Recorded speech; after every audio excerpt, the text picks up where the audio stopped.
जय हिंद जय भारत दोस्तों, पुनः आपका स्वागत है मेरी चैनल गणित की चौपाल पर। दोस्तों, मेरे वीडियो लगातार आपको मिल रहे होंगे और आप उन्हें देख भी रहे होंगे। हमारा जो आज का विषय है गणित, जिसमें हमारा रैखिक समीकरण वाला अध्याय लगातार चल रहा था दोस्तों। इसके पहले हमने क्रॉस मल्टीप्लिकेशन मेथड को पढ़ा था रैखिक समीकरणों के हल करने के लिए। उसी से थोड़ा सा और आगे बढ़ते हैं दोस्तों। आज की हमारी जो विषय वस्तु है प्रश्नावली 3.5 के कुछ महत्वपूर्ण सवाल। इसमें हम वैसे एक एक सवाल ले रहे हैं जिससे कि आपको उसी वैरायटी के सवाल हल करने में आसानी हो। आज हम दूसरा सवाल ले रहे हैं प्रश्नावली 3.5 का। ए बी के किस मान के लिए निम्न समीकरणों के अपरिमित रूप से अनेक हल होंगे। तो दोस्तों, जो समीकरण है हमारी वो है 2x धन 3y बराबर 7 और a ऋण b x धन a धन b y बराबर 3a धन b ऋण 2। तो a और b के ऐसे क्या मान रखते हैं दोस्तों कि इसका अपरिमित रूप से अनेक हल हो जाएं। यहाँ पे a और b के अनेक हल हो सकते हैं, लेकिन वे हल जिससे ये दोनों समीकरण के मान अपरिमित रूप से अनेक हल प्रदान करें। तो दोस्तों, समीकरण 1 और समीकरण 2 में जो x और y के गुणांक हैं, अगर हम उनकी तुलना करें तो आपको यहाँ से a1 मिलेगा जो कि 2 है, यहाँ से b1 मिलेगा जो कि 3 है, यहाँ से c1 मिलेगा जो कि 7 है। यहाँ से दोस्तों आपको a2 मिलेगा जो कि a माइनस b है, यहाँ से b2 मिलेगा जो कि a धन b है, और यहाँ से c2 मिलेगा जो कि 3a धन b ऋण 2 है। अब दोस्तों, हमें अपरिमित रूप से अनेक हल चाहिए। तो आप जानते हैं कि अपरिमित रूप से अनेक हल की शर्त क्या है। तो हम पहले वो लिख देंगे, अपरिमित रूप से अनेक हल की शर्त। तो वो शर्त है दोस्तों a1/a2 बराबर b1/b2 बराबर c1/c2। ये शर्त है, इस शर्त का ही हम उपयोग करेंगे। तो यहाँ पर ध्यान रखना कि जो शर्त यहाँ पर दी जाए कि क्या निकालना है समीकरण के अपरिमित रूप से अनेक हल, तो वो शर्त लेना है। अद्वितीय हल तो अद्वितीय हल वाली शर्त लेना है, कोई हल नहीं तो वो वाली शर्त लेना है। लेकिन अपने से यहाँ पर कहा है कि अपरिमित रूप से अनेक हल, तो उसकी शर्त ये है। अब यहाँ पर हम मान रख देते हैं, a1 की जगह पर 2, a2 की जगह पर a ऋण b, b1 की जगह पर 3, b2 की जगह पर a धन b, c1 की जगह पर 7 और दोस्तों c2 की जगह पर 3a धन b ऋण 2, 3a धन b ऋण 2। अब आप देखेंगे दोस्तों कि तीनों ही आपस में बराबर है, तो किन्हीं भी दो का चयन कर लें एक बार, फिर कोई दो दूसरे जिसमें से एक कॉमन ना हो उसका चयन कर लेंगे। तो जैसे कि मान लो मैंने ये 2 का चयन किया, 2a ऋण b बराबर 3a धन b, और इन 2 का चयन कर लिया, 3/a धन b बराबर 7/3a धन b ऋण 2। क्रॉस गुणा कर दें इसका इधर, तो आप पाएंगे 2a धन 2b बराबर 3a ऋण 3b, और इसमें आप गुणा करेंगे दोस्तों 3 × 9a धन 3b ऋण 6 बराबर 7a धन 7b।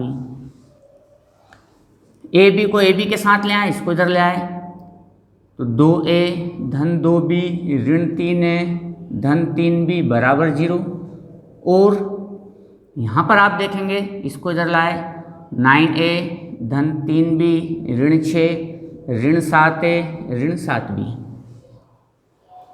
इसको हल किया, 2a में से 3a गया ऋण a, इसको हल किया 5b बराबर 0, जो एक आपकी नई रैखिक समीकरण प्राप्त होती है।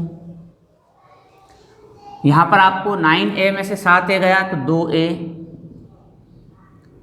3b में से 7b गया तो ऋण 4b, ऋण 6 बराबर 0, ये समीकरण 4 प्राप्त होती है।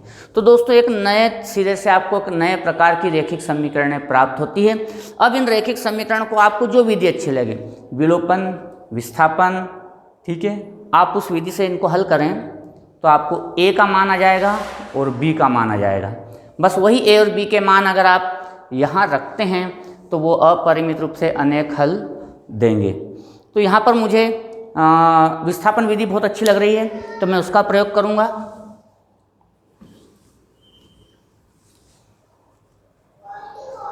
ऋण A को मैंने उधर पहुँचा दिया समीकरण 3 से।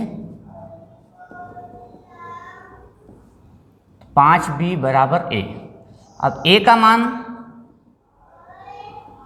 समीकरण 4 में रखने पर, तो दोस्तों समीकरण 4 में रख देते हैं हम। समीकरण 4 है मेरे पास 2A ऋण 4B ऋण 6 बराबर 0। A का मान 5 भी रखा, ऋण 4B ऋण 6 बराबर 0। 10B माइनस 4B, 6 को उधर पहुंचा दिया। तो दोस्तों इसमें से गया तो 6B बराबर 6, B बराबर 6/6 मतलब 1। ये B का मान है। B का मान इसमें रख दें हम, B का मान उठाकर हमने इसमें रख दिया तो A बराबर हो जाएगा आपका 5। तो दोस्तों ये A और B के वो मान हैं जिसको अगर हम समीकरण में रखेंगे तो अनंत रूप से अनेक हल प्राप्त होंगे। इस वैरायटी का एक क्वेश्चन आने की संभावना बहुत ज़्यादा रहती है क्योंकि हर साल एक क्वेश्चन इस प्रकार का पूछा जाता है एग्जाम में। इसी प्रकार का एक सवाल और लेते हैं दोस्तों। एक और उदाहरण है, K के किस मान के लिए निम्न रेखीय समीकरण का कोई हल नहीं होगा। शर्त है कोई हल नहीं होगा, तो हम कोई हल नहीं होने वाली शर्त का यहाँ पर उपयोग कर लेंगे और पता करेंगे K का वो क्या मान है जिससे कि ये दोनों समीकरण कोई हल नहीं देगी। लेकिन पहले हम यहाँ पर देखते हैं दोस्तों कि ये A1 है 3, यहाँ पर B1 1 और यहाँ पर C1 1। यहाँ पर आप देखेंगे A2 जो कि x का गुणांक है वो है 2k-1, y का गुणांक है k-1 जो कि B2 है, और ये दोस्तों C2 है 2k+1। अब रैखिक समीकरण का कोई हल नहीं होगा, तो कोई हल नहीं की जो शर्त है, रैखिक समीकरण का कोई हल नहीं होने की शर्त वो आप लोगों ने पहले पढ़ चुके हैं और वो होती है A1/A2 is equal to B1/B2 is not equal to C1/C2। तो हमारा काम इससे ही हो जाएगा क्योंकि उसने शर्त क्या है उसकी पूछिए, ना कि क्या ना हो उसकी पूछिए। तो आप इतने से भी काम चला सकते हैं, और अगर हम इतने से भी काम चलाएं तो आपका A1 है 3, A2 है 2k-1 बराबर B1 है 1 बटे B2 है k-1।